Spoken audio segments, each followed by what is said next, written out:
Well, welcome back everyone. Today's a little change of pace while we're waiting on corn to sprout. Just waiting on something else. Something I've been needing to do for several years, and that is do a cosmetic restoration on the half-scale steam engine. It's been looking pretty sad for the past couple of years. You know, kind of the sound of the sentimental value just kind of kept me from doing it. Little backstory before we get into that. I got you on the mic. Hopefully you can hear it. The wind's blowing consistently, probably anywhere from 35 to 60 mile an hour, and so it's windy. So most of this video is probably going to be inside. Try to get about and film a little more throughout the week.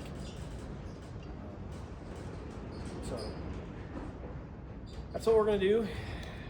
Probably not every week from here until it's done, but just to get content. We're going to do a cosmetic restoration, of mild strip down, clean it up, and repaint it. So follow along and try to make this old girl look a lot better.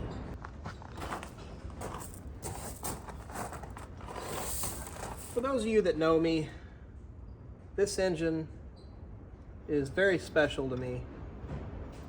And those of you who don't, who just know me through YouTube and stuff like that, well, let me fill you in on the story.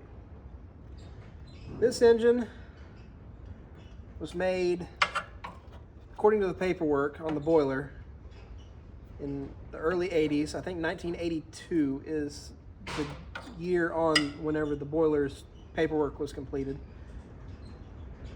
and by a man named Tom Turning out of Valley Center, Kansas. The boiler number is number 58. So from what information I have been able to gather, this engine was built, probably completed 1983, 1984, somewhere in there. I don't have an exact date on when this was completed.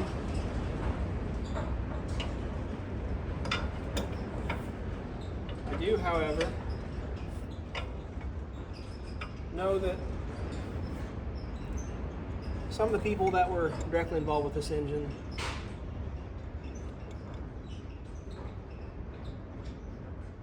and the Tom Turning's business was that there was roughly somewhere between 100 and 135 of these total built.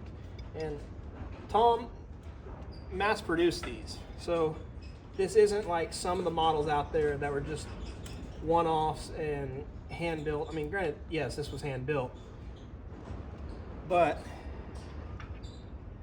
it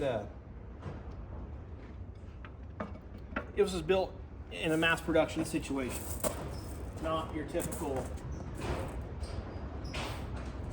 just scratch built one-offs. So that being said, this engine has roughly somewhere around 100 that are just like it or similar to it. And this was sold to a guy, my best guess, somewhere in Oklahoma. And later, it sat in a museum for several years. And I don't know if the museum closed or he had died. All I know is that the museum got liquidated and Tom bought this engine back and was able to update it to some of the stuff that he had developed for the later production engines, put some later parts on it, and fixed it up and resold it to a man by the name of Tony Benda out of Cashin, Oklahoma. And Tony was an older gentleman who loved the steam hobby. He had several model steam engines, one of them being a Freelance Nichols and Shepard, which apparently is lost right now. Nobody seems to know what happened to it. Some shady stuff went down and that engine disappeared.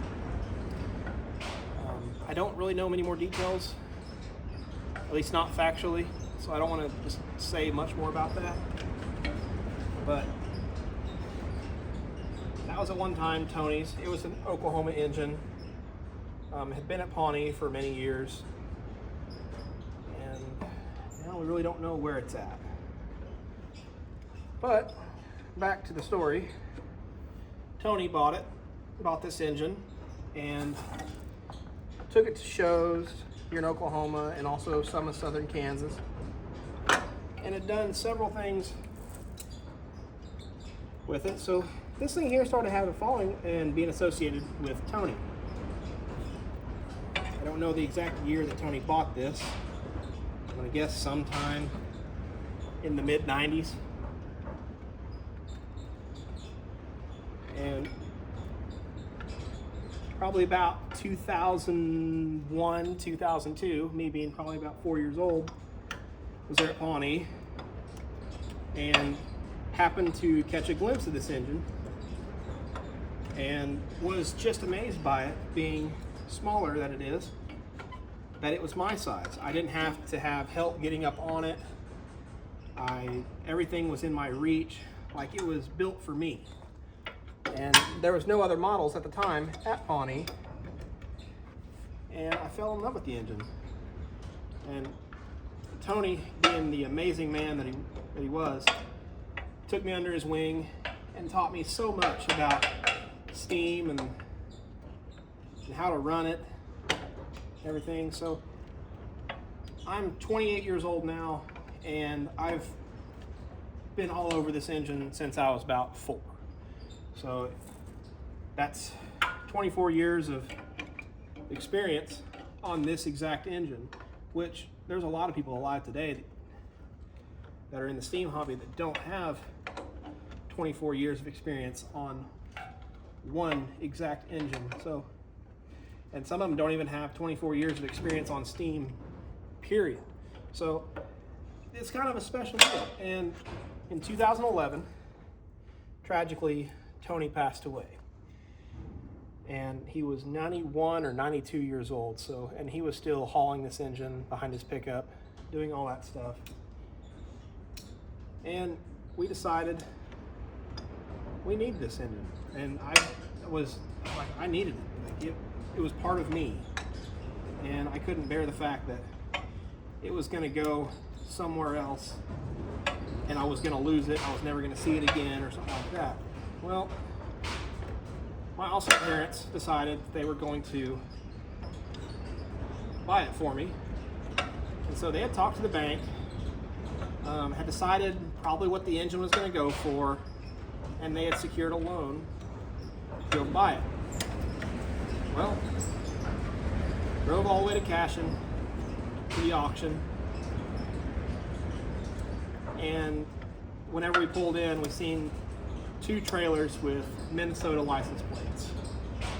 And we knew right then and there what they were there for, and it was this engine.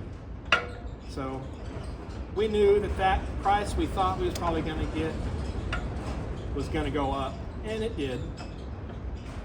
And well, after the bidding war was over, $18,500, the hammer falls, and we were the winners. So we ended up going back that evening, picking the engine up from the auction and hauling it home. And it's been here ever since. You know, I haul it to Pawnee. I've tried to make it there every year with it, and there was one year that I didn't make it with it because it was not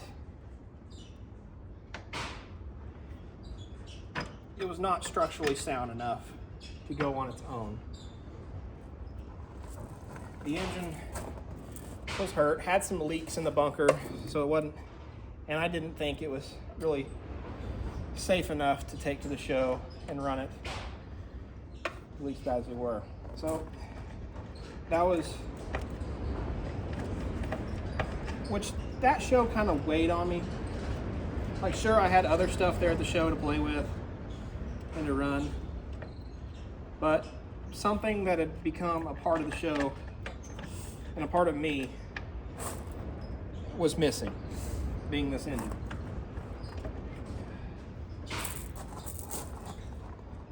And so in the last 30 years that I can recall, this engine's only missed Pawnee 2 years. And that was in 2011 whenever Tony passed away. And the year, I think it was 2013, it wasn't there because the bunkers were just in such poor shape, which was able to weld a patch and get that fixed. And we were able to take it back the following year. So that's a little bit of background on this engine with me, why it's special to me, and kind of just what I know about it. Now don't get me wrong, there's plenty more I'd love to know about this engine.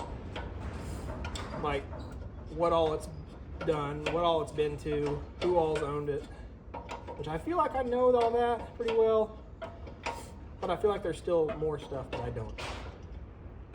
And another very amazing steam mentor of mine that I had, Shaddy Atterbury, that I remember him saying, the moment you think you know everything is when you're gonna mess up. You know, he was very knowledgeable, but he knew that he didn't know everything, and he was always learning. And that's something that I want to continue. I never want to think that I know everything. I always want to learn. I want to know more. And that is my goal, is to never stop learning, never stop chasing the dream and learning more about these. Is that welded on?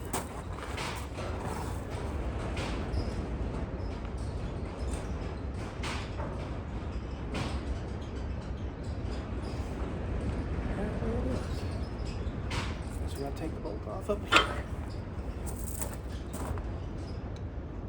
So back to the whole restoration of this thing. I got the paint sourced, got decals ordered. I don't know if I'm gonna have this done in time for Pawnee. I mean, that is the ultimate goal, is to have it there again, especially this year being they're featuring Case. And I'd like it to be there.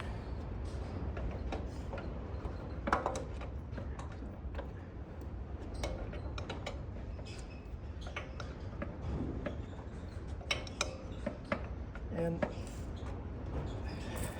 not trying to get into too many politics and details on the whole boiler situation. Excuse me. There's anybody who's been going to Pawnee the last few years has noticed the decline in our steam area and program. There's less and less steam every year, it seems like. And I think if this engine doesn't make it, that's just one less engine that's going to be there. And I don't want that to happen. I want as much steam as possible, because this is not only a part of our agricultural history, they're also a major part of history. The steam engine is what really propelled America into being the agricultural superpower that they were. So,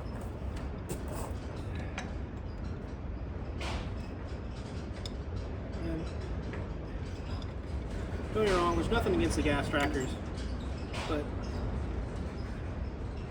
steam is where my original passion begins. And it's amazing what they were able to create without computers. They just,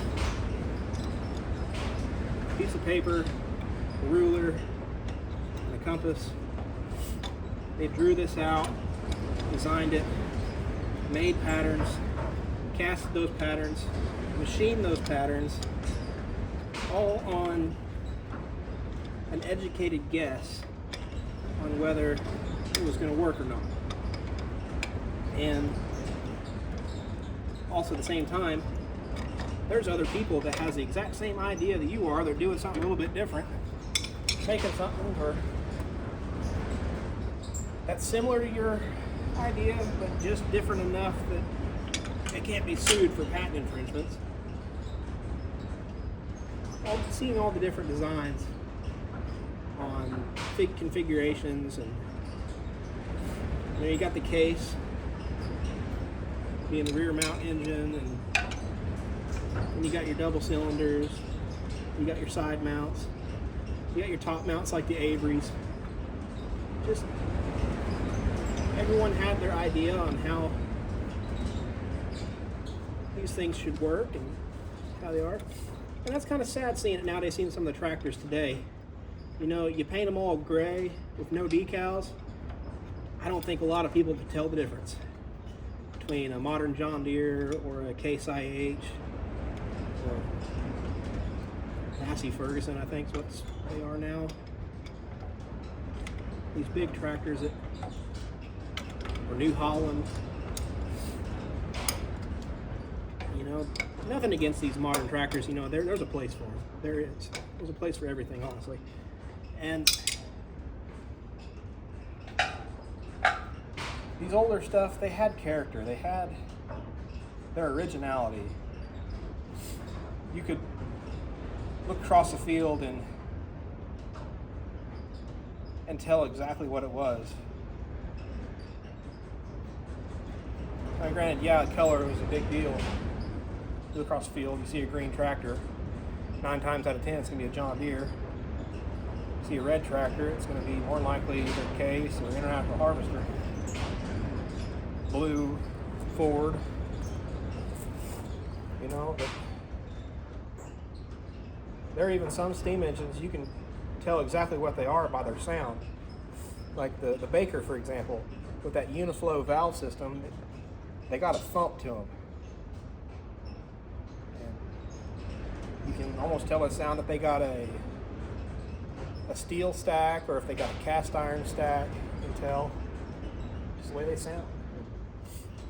They got their own personalities.